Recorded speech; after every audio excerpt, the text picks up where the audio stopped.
people do not talk about their health enough, because it doesn't matter if you've got $20 million in the bank and your health is taken away, there's nothing that can make you feel better.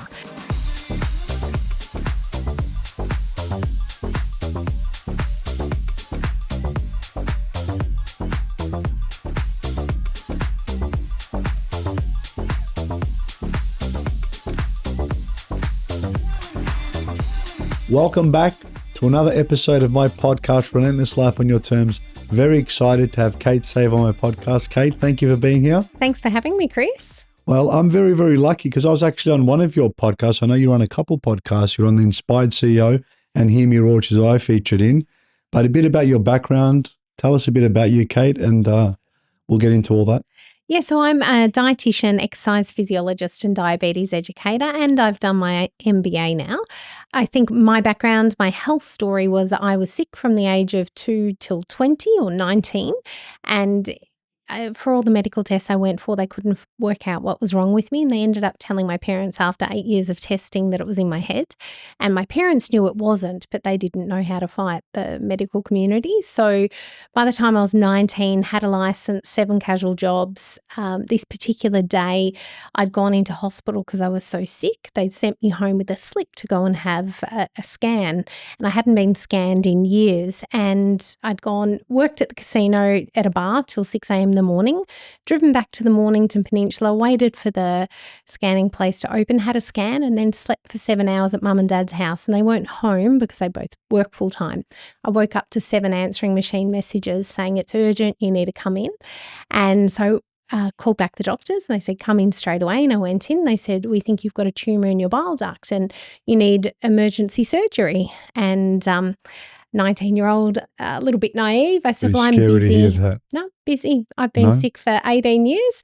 I was doing competition with Inside Sport and I didn't want to miss that on the weekend. I said, if you're going to hack up my stomach, I'll never be able to do that again.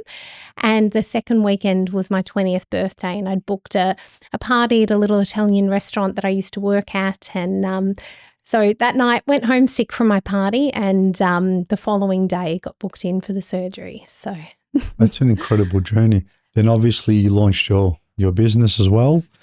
And yeah. I will mention later, you did help me out for my charity event this year. You done it. So thank you very much for that. Tell us a bit about your company and why you started and the key differences. Yeah, so the first company I started was a dietitian company, and that was purely because my interest was in food, because I was always told it was what was eating that was making me sick, and I knew what I was eating was keeping me well. So my first health consultancy had 23 staff. We did everything from physio, osteo, podiatry, psychology, dietetics, and then I had a gym, fitness centre, personal training, group fitness. And 7 years into that, I had my first child and she was 6 months old. And I remember on my phone in the middle of the night trying to do the wages and look down and I saw the baby and it was like the first time I'd seen her. And I was like, what am I doing? I was so busy. Yeah. So I sold the gym side of the business and just kept the consultancy, thinking that'll slow things down.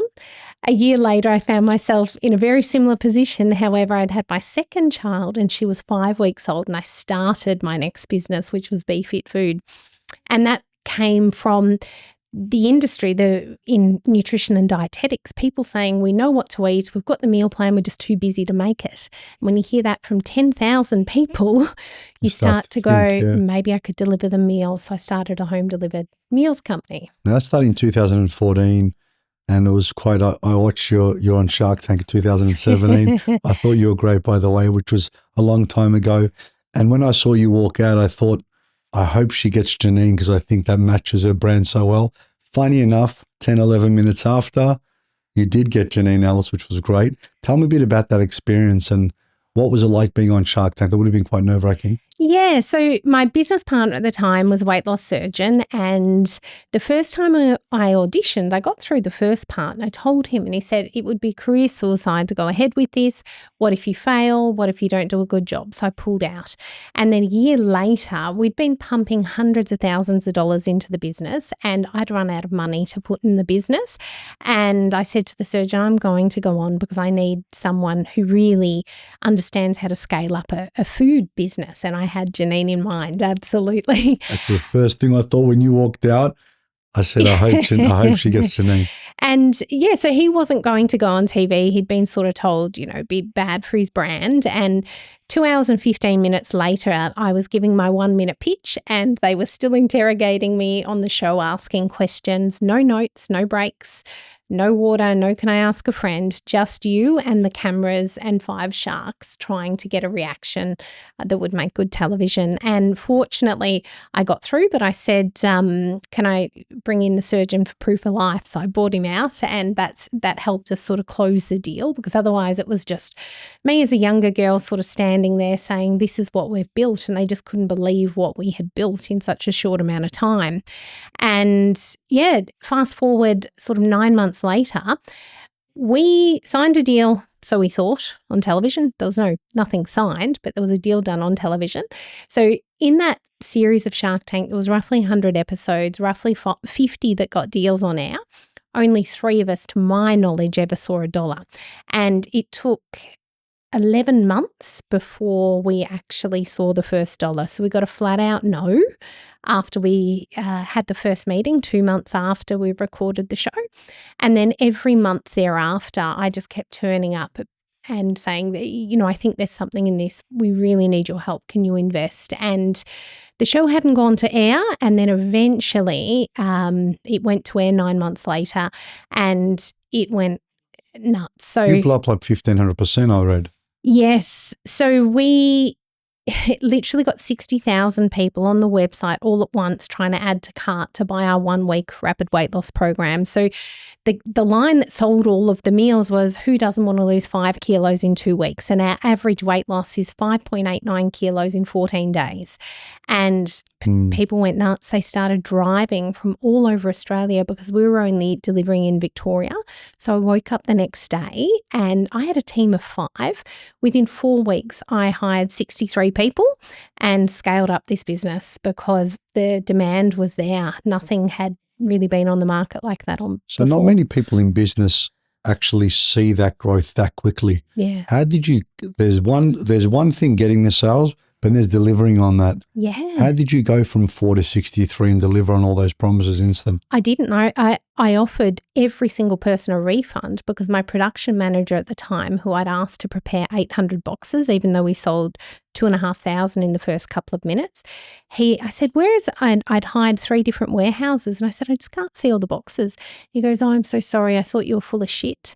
And I didn't make them. I only made 200. So literally every meal was cleaned out of the building within the first 5 minutes of us opening the door by 9:05 the day after Shark Tank, with all these cars lining up, all from interstate, to pick up the food they'd ordered. And 90% of the customers did not want their money back. They were happy to wait indefinitely for the food. They just wanted the food. I would have been one of them. Yeah. And that's when you just find a way. If you're built that way, you just never give up and you find a way. And I found a way. It took us 2 years to rebuild the business, every part of the business to scale up. And we continued to scale from, doing tens of thousands, hundreds of thousands into several millions of dollars in the first 5 years very quickly. And then it's really about what's next and maintenance. And COVID was in the middle of that. That didn't do us any favours, unlike some of the other food companies. But for us, we're about health improvement. And in COVID, for anyone that was in Victoria, I think it was just survival, not what can I do to be my healthiest self. It was how much wine and cheese can I drink and eat whilst not getting out of my activewear. It was a mental battle as well as everything. So, Yeah. And we were the most locked up city in the world. So there was a lot of stigma with that. And I think mental health was probably the most talked about topic, with a lot, obviously health being so important. So you went through all that. You went through COVID. Be Fit Food now. Tell us a bit about that. I know you bought out your partners as well. You wanted to see the vision out yourself. Yeah. As it was growing, things changed, I guess.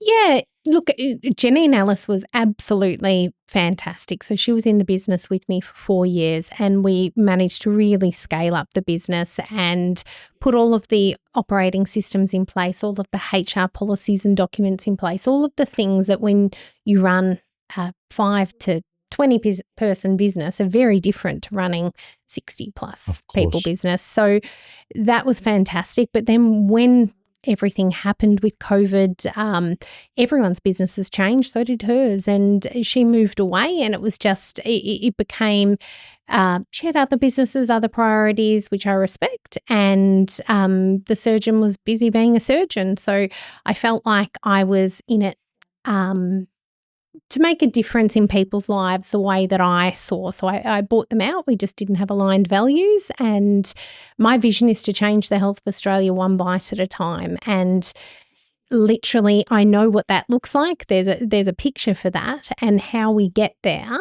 There's a lot of different ways, but at the end of the day, it doesn't matter, AI, technology, whatever comes in, people always need their health. Health is the only wealth we really have. It is. Without that, it's nothing. You can have all, and everyone says that, but even when you presented it, you presented it with so much passion. They love their food, because the sharks, when you walked out, they went and grabbed some more food as well, and they were testing it.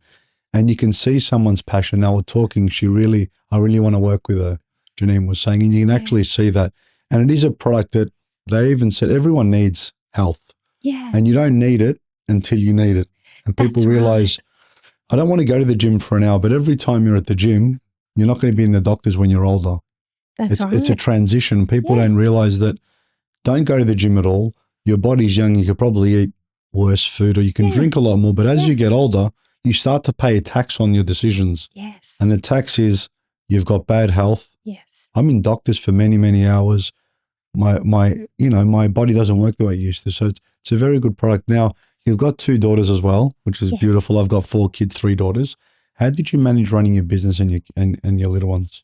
My kids, I think, have been a part of that journey the whole way. Even starting that first business with my 6-month-old child, and then the second business with a 1-year-old and a 6-week-old, and they've been there the whole time. So every day after school, they'd get picked up, and if my mum wasn't able to help out, they'd be at work with me or my husband's work. So they've got a family business they've run for 40 years. So we were very lucky we had our own businesses and that ability for the kids just to be with us, and parents on both sides that could help out. It's like with everything. People ask me as well, how do you do it with 4 kids and whatever? I said, one, I've got a great team. Yeah. You can't do it on your own. No. But I have my sister helps me. I've got an amazing pair that helps me. I couldn't do it otherwise. To enable you to do all that. Now, you run a couple podcasts. Tell me a bit about the Inspired CEO and about Hear Me Roar. I know a little bit about it. I was on it, but tell me a bit about both. Yeah, so the Inspired CEO is really a passion project for me on the business side of things. And I do ask health questions in there, but it's really about finding out what makes a CEO tick and what keeps them in the game, because it's very easy when things get hard to just give up. And anybody that I've interviewed on my show has had absolutely tumultuous circumstances that they've had to get through where most people would have given up, but they haven't. And they're the stories that I tell, because anybody who's listening, who's having a tough time in business, it is easy to give up. It's very hard to keep going. And getting those stories out of people, because you often don't hear. The headlines are not what went wrong, they're what went right. And people think that things are overnight success, like with us with Shark Tank. It's 10 years now, and no part of that happened overnight. We went to air overnight, but everything else was 2 years to just put some systems in place. You're an overnight success that took 10 years. Yeah. You always see that, overnight success that took 20 years. People don't see those hours that these CEOs put in when no one's watching. Yeah. And the work they put in tirelessly to create those accolades, to create those brands. So what's the one commonality you've seen with a lot of these CEOs that you can share? I think what you just said then, it's not 10 years, it's 20 years. 10 years is this sticking point where businesses get stuck and they need to find a way to reinvent themselves, to do things differently, to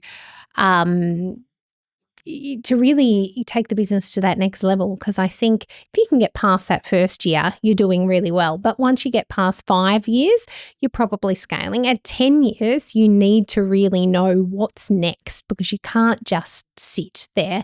And I think I'm speaking to people a lot of the time that have had businesses for 20 plus years, like Jerry Ryan with Jayco, Jack Gantz from Chemist Warehouse, lots of incredible. We celebrated our 20 years this year, actually. Congratulations. 21st of March this year was our 20 years.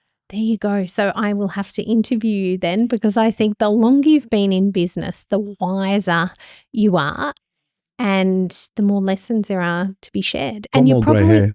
more vulnerable too, because you realize it's not about the story you're telling. It's about the reality of what it really takes. And the shiny stuff comes off.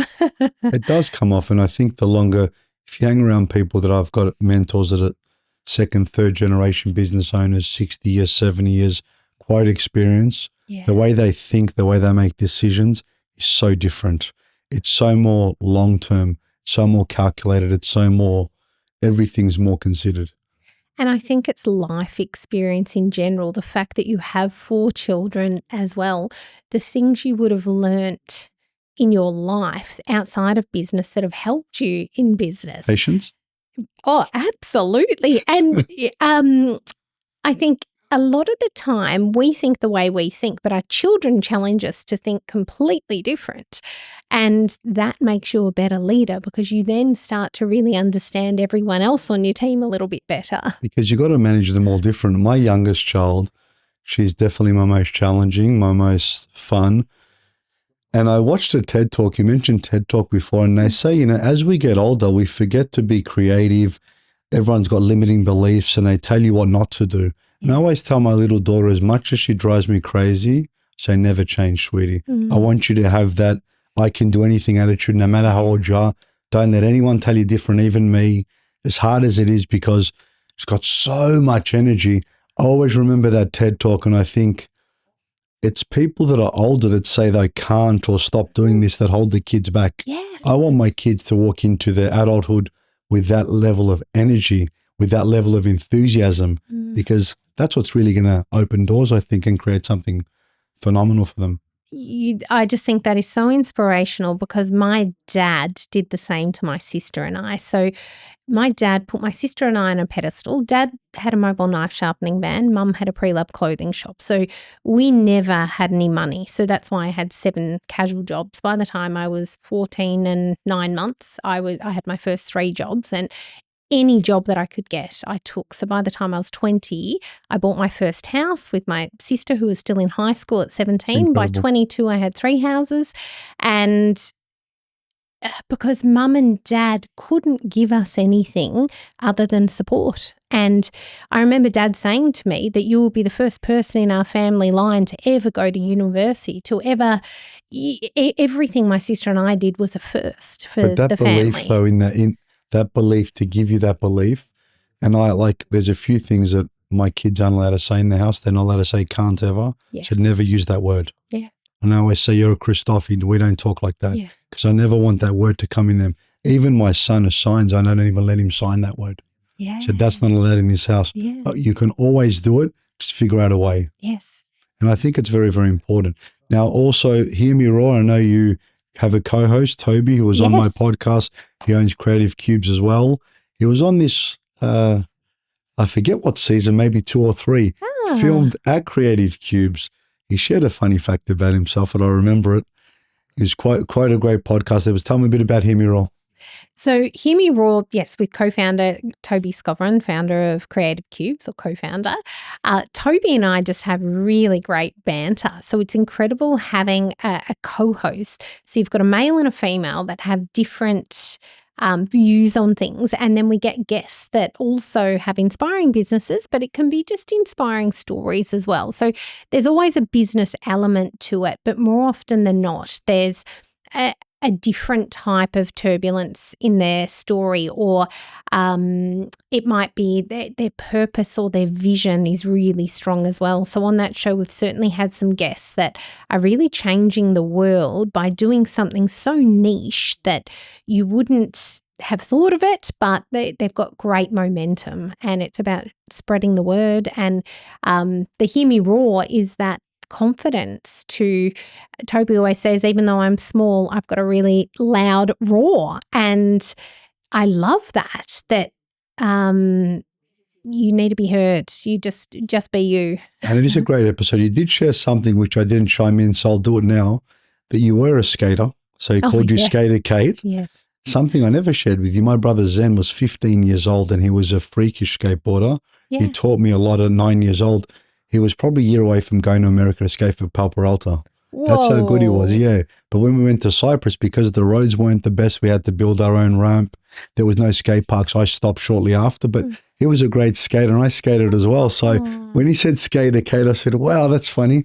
So yeah, I thought I'd share that with you now. So tell me a bit about, you also spoke about your friend, the Abundant Village. Tell me a bit about that because that's really interesting. Yeah, so Brianna Evergan founded Abundant Village two and a bit years ago now. And the concept is going into rural communities and helping them rebuild their communities to be more sustainable. So her husband, Damien Manders, founded the World Anti-Poaching Foundation, which is now called Akashinga, and he's stopping poachers basically across 3 million hectares in Africa he mans now with 200 rangers. And when they caught the rangers and asked them why they were killing the animals and poaching, the poachers would say it's because they wanted to break the cycle of poverty for their family so their children could go to school and eat and have those things. And so Brianna then discovered, well, if we don't help the people and build sustainable communities and villages, then they'll always turn to poaching for money because they won't have any other way of supporting themselves. So, the projects now, every year we look for volunteers to go overseas and work in these absolutely rural communities. I want to discuss that because it's incredible. So it's not the symptom, it's going to the root cause.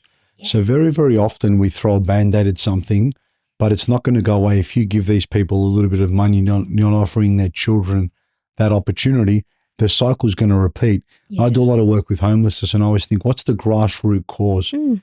Prevention is the best cure, but without knowledge, you can't prevent anything. Yes. And that all starts with a conversation. It all starts with a question. So how smart of Brown to actually go that one step further to go, but why are you doing this? What's the purpose? Because if they can intersect at that point, you're solving the root cause, generational issues, which is the most important. Anyone can, I shouldn't say anyone, but it's much easier to put a Band-Aid on something as opposed to really providing a solution. So that's incredible. And I did think it was a funny statistic too, that a funny fact about you that you like vanilla slices. Yes, the dietitian that eats vanilla slices. And I noticed my daughter the other day asked my husband for one and he sent a photo. They'd gone birthday shopping at Southland without me and she's in the back seat eating a vanilla slice. I'm like, where's mine? I know. Well, my ex-wife loved them and I used to buy her cases when she was pregnant, and I'll never forget it. She's going to kill me, but I have to do it now. I've already mentioned it. So I bought her a case of the most freshest vanilla slices because she loved them. I'm going to have to find out where you get these. We bought them from Oakley.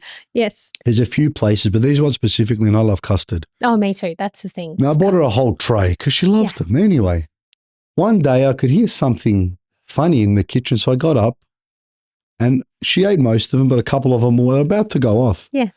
And I hear the fridge and I go, what are you doing? I closed the door. She goes, nothing. She was eating one of the vanilla slices. I go, take it easy. They're going off, mate. It was like 2 a.m. So but I could see her honing into the vanilla slice and I go, my God, you got a problem. But she goes, you bought me a whole case. But anyway. Don't waste food. No, she didn't. Yeah. Anyway, so obviously it's a very hot topic, health, as we discussed. What do you see next in the health industry or the fitness industry? I think it's personalised nutrition. And the reason for this is I'm sure a lot of people have had their DNA tested. And if they haven't, they should. They should look at markers for… Why is that? Just the basic things like how do you process caffeine and how many coffees should you have a day? Everyone's got a different level of the enzyme that processes caffeine. You have different levels of the enzyme to process alcohol. So alcohol can literally be a poison and put you in the grave, or it can wind you up so much that you become addictive pretty much the first time you have it because it causes such severe changes in your mental health that you are permanently anxious and depressed when you don't have it.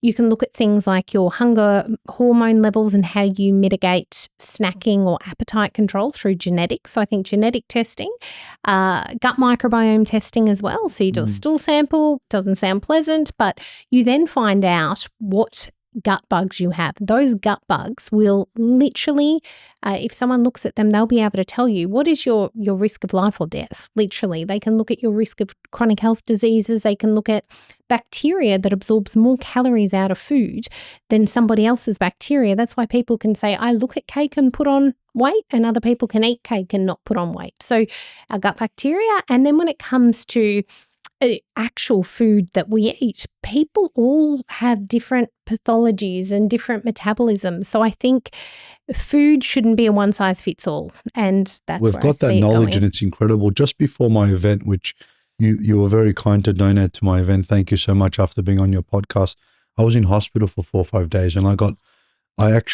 went in on Monday. I discharged myself Thursday night, so I can attend my event on Friday. Typical entrepreneur. And I had diverticulitis with a perforation in my stomach. Oh my And goodness, life-threatening, just in case anyone doesn't know. I got to 105 of bad bacteria. And I said to the guy, I need to get out of here. I have an event. He goes, you're not going anywhere. So the next day they did my bloods. I got to 94. Then I got to 63. And he goes, Chris, you can't go. And I said, I need to go. Can I check myself out? And he said to me, look, I don't recommend it. I said, I'll come back on Saturday, give me my antibiotics and I'll go, and my painkillers. I stormed out on Thursday night with the antibiotics. I forgot the painkillers. I rocked up on Friday, and there was a bit of a rumor that I was in hospital. So when I went to my event, people looking at me really funny, and they go, what are you doing? I said, what do you mean, what am I doing here? They go, weren't you in hospital? And I haven't been in hospital for a very long time, but I happened to be in there from Monday to Thursday. And they told me there was a 30% chance of them putting a stoma bag and removing part of my intestine. And when I read up on it, I said, there's no way I'm doing this. So the surgeon would come and visit me. So it was a bit unfortunate. And it was just, a lot of it's obviously your gut biome, which I read up a little bit about. And I thought, wow, what we eat, stress related, whatever it may be.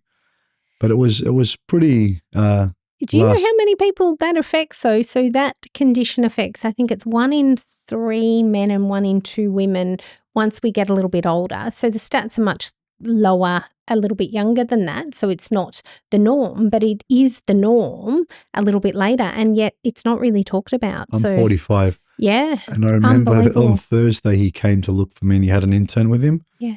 And on Monday I was selling tables, selling tickets, getting things together.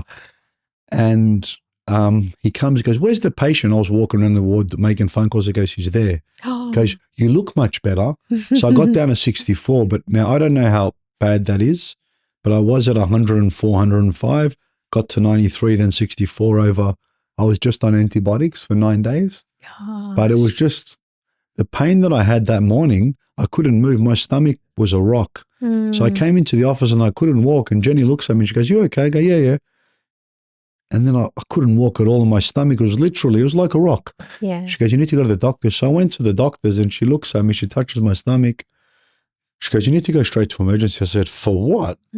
So I went home to get changed because I was in a suit, not knowing that they're going to keep me in, and I was there for days. Yeah, you are so lucky. Mum had a similar thing happen. So I think knowing more about, and particularly bowel cancer risk and those sorts of things as well, is really important. And, the government sends these test kits out, but nobody really understands the risk that they're at and how dangerous these things are. And they're on the inside. You cannot see them. It's about education though, isn't it? Yeah. It is your gut is your second brain, but it's about knowledge. It's about education. Yeah. So I knew nothing about all this stuff. Yeah.